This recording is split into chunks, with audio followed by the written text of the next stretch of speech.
Ok, salut les gars, c'est Jay de Falcon Trading, vous connaissez déjà.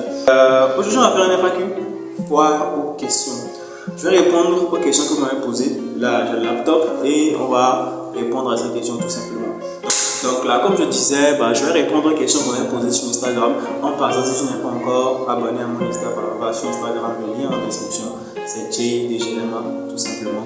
Et tu pourras me poser des questions, parce que je ferai des foires aux questions également sur le trading. Alors, première question.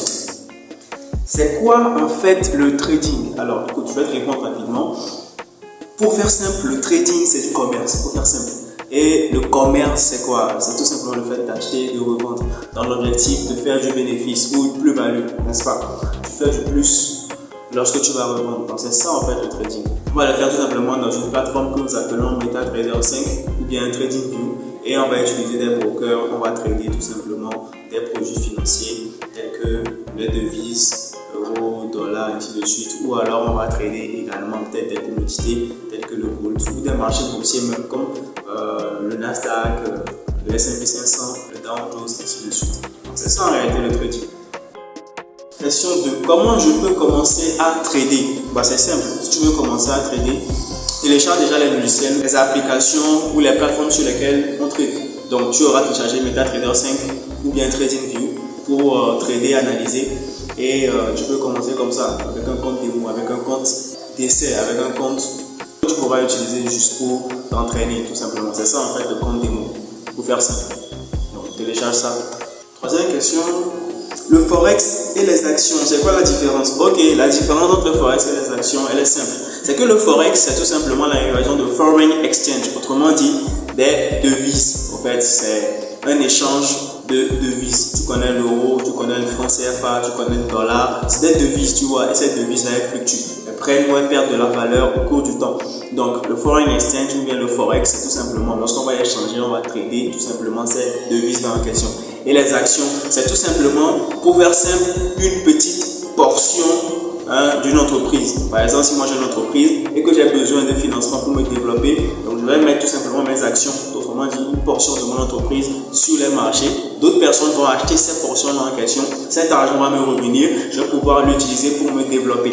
Donc faire du trading d'actions, c'est tout simplement acheter ces actions-là, attendre qu'elles prennent de la valeur parce que l'entreprise s'est développée et les revendre tout simplement. Ou alors à l'inverse, on peut parier tout simplement sur le fait que l'entreprise va faire faillite et donc parier à la vente sur la baisse de l'entreprise. Donc c'est à peu près ça, c'est la différence. Forex, c'est devises, actions, c'est les entreprises pour faire ça. T'as Google, Microsoft, Apple, ainsi de suite. Quatrième question, tu peux m'expliquer c'est quoi l'effet de levier? Ok, l'effet de levier c'est simple.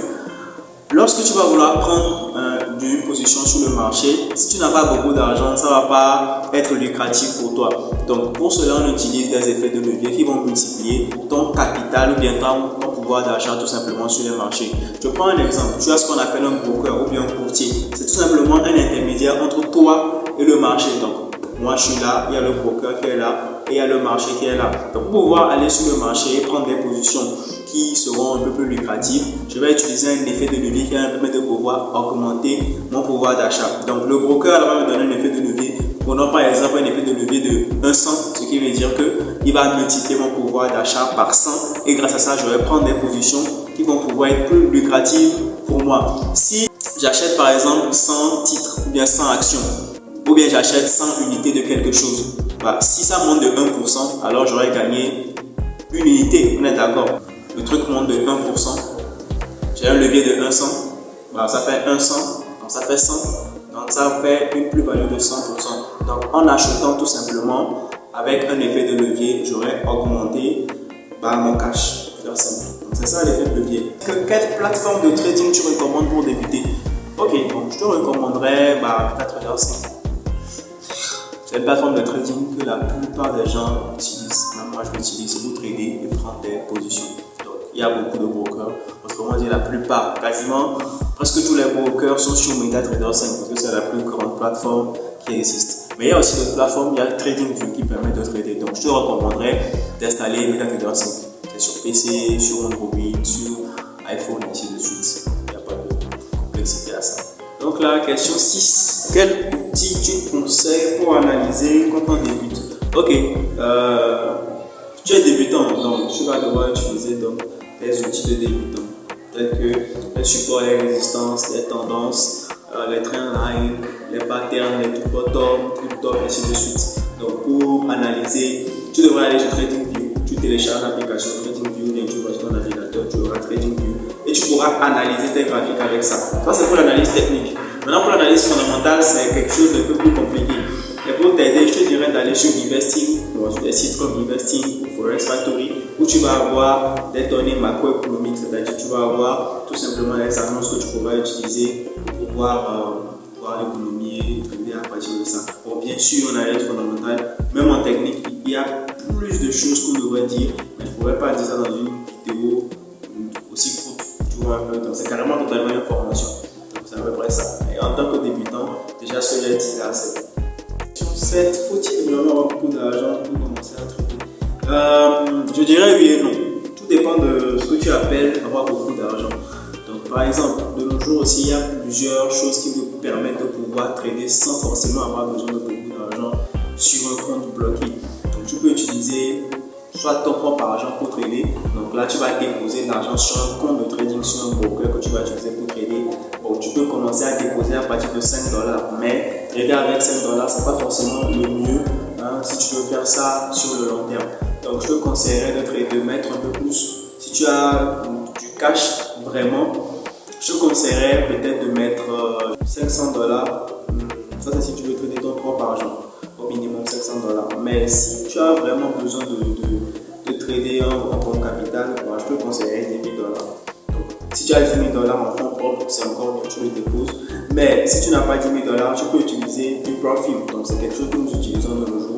Le Profim, c'est tout simplement une entreprise ou bien une solution qui va te permettre de pouvoir trader avec l'argent tout simplement de cette entreprise en question et te reverse une partie de tes bénéfices. Donc, tu as par exemple FTMO qui te permet de trader tout simplement son capital avec $155, je pense, quelque chose comme ça. Tu pourras trader un compte à $10 000 et les bénéfices que tu auras dessus vont être retirés. Donc, tu pourras retirer 70% toi et 30% pour l'entreprise.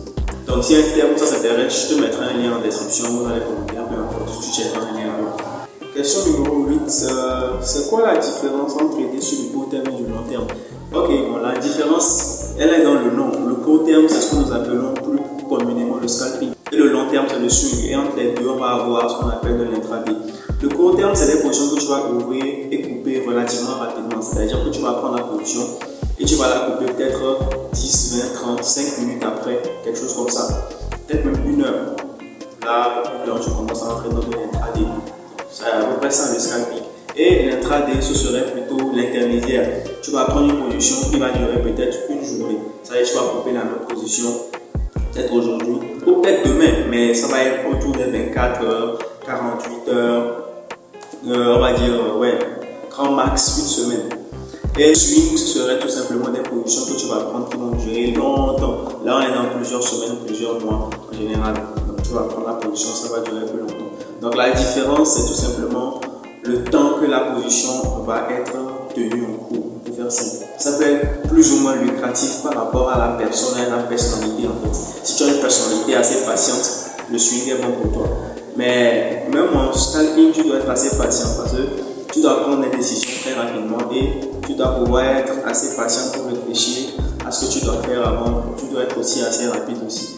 Donc ça dépend vraiment de ta personnalité en réalité. 9. Tu utilises des indicateurs. Non, moi je n'utilise pas trop d'indicateurs en réalité. Voilà. C'est vrai qu'à une époque j'utilisais beaucoup d'indicateurs. On en avait un dossier complet. Bref, c'était une époque. Mais le truc c'est que c'est pas mauvais en réalité, c'est juste qu'il faut savoir les utiliser et ça va de pair avec ta stratégie tout simplement. Moi personnellement je n'utilise pas réellement. Peut-être je peux mettre de temps en temps le RSI pour voir des divergences.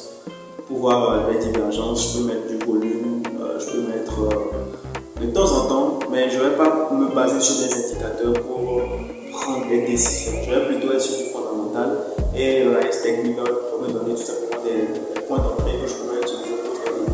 C'est à peu près comme ça pour faire simple. Indicateur, je ne vais pas trop prendre indicateur, même si des fois je peux l'utiliser.